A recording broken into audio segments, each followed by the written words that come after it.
Now here what happened to me one time down on Parker Road. We was scoring some Delatas. This boy now, his name was, we'll just call him Bob. Bob would go over to these apartments there across from the hospital on Parker Road, and he would score some Delatas for us, and we'd all go off and shoot them. Well, I watched Bobby one time. I seen what apartment he went to, and then later I seen him talking to the guy somewhere when I was around, and I put two and two together, and I said, I'll go over there and get my own, and I won't have to give Bobby none, and now has more for me. Well, I parked there at the apartment, and I went in there, and I went to the apartment. I knocked on the door. Nobody come. I knock on the door a little more. Nobody come. So I left, and I never seen nothing of it. Well, it was a day or two. I live in Montgomery County, out of Harris County. It was a day or two when the Houston Police Department knocked on the back door at my mom and daddy house where I live, because I was still a teenager, and they said they wanted to take me down for questioning. And they wouldn't tell us nothing. Well, on the way down there, just me and the cops, they said that in them apartments where I was, a lady had been raped.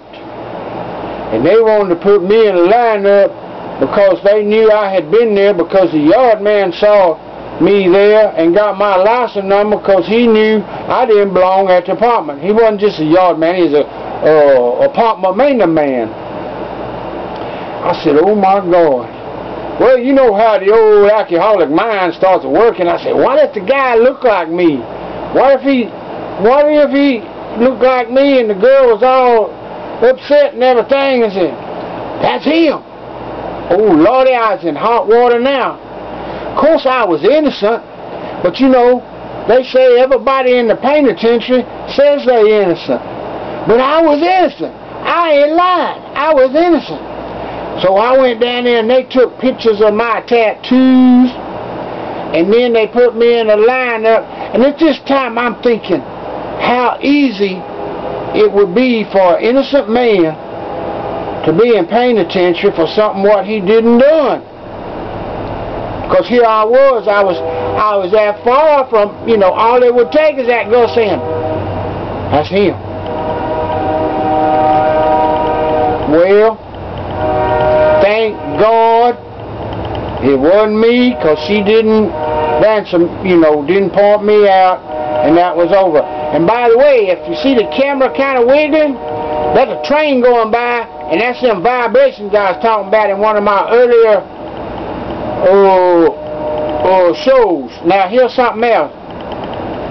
One time a friend of mine, he had a excuse me, he was going to be a DJ when he grew up. I'm drinking the Coca-Cola. He was going to be a DJ when he grew up. I called him, I can't remember his name right now, I think of it.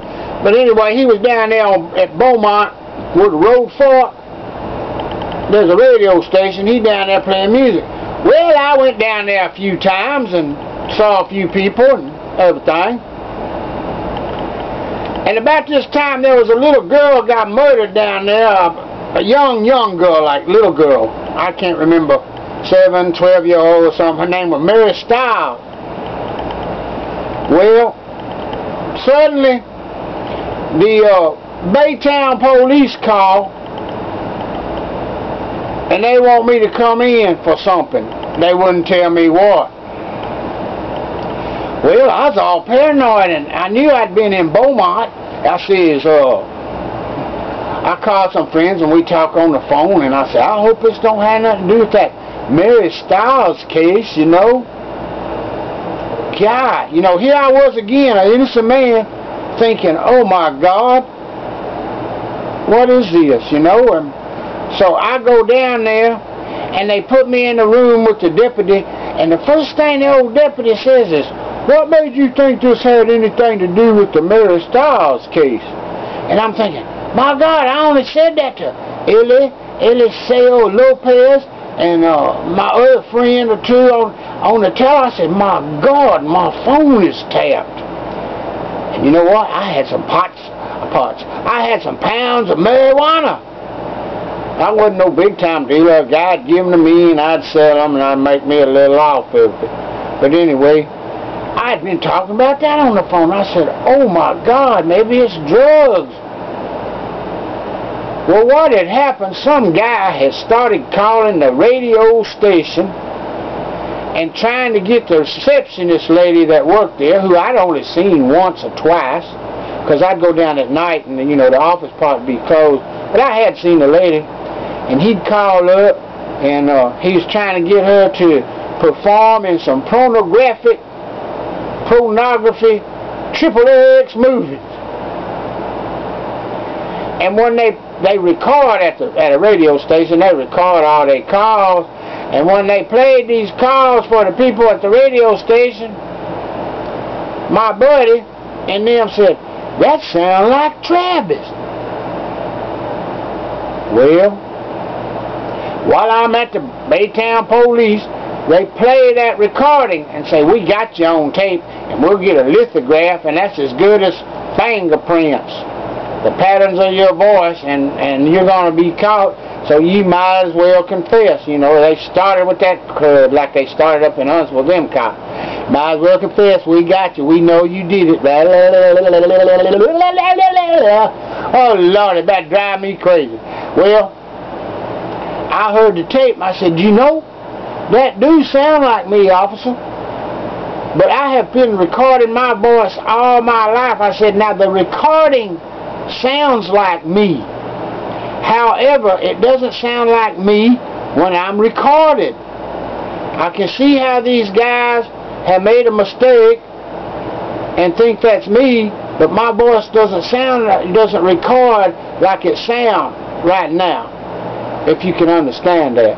Well, he said, well, we're going to send it off, and they made me say I wouldn't leave, you know, the area and my home, you know, that I wouldn't run. Because actually they had nothing to hold me on but the dang silly ass little old cassette tape.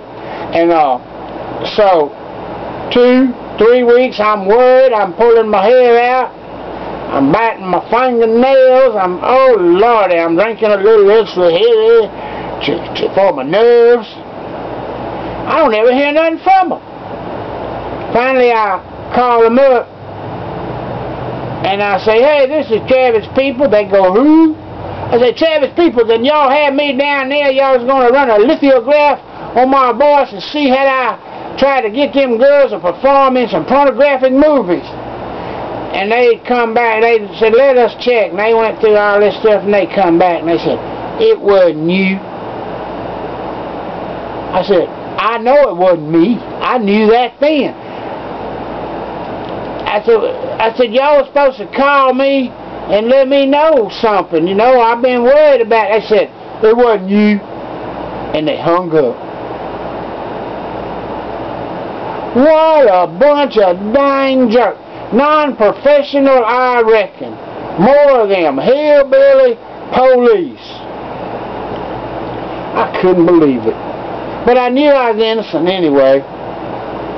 So, there you go. That's what happened to me. 2 times I almost went to jail or even penitentiary for something what I didn't do. And it made me start thinking a little deeper in my brain about something like, sometime when a man sitting in penitentiary and he says he innocent, he just might be.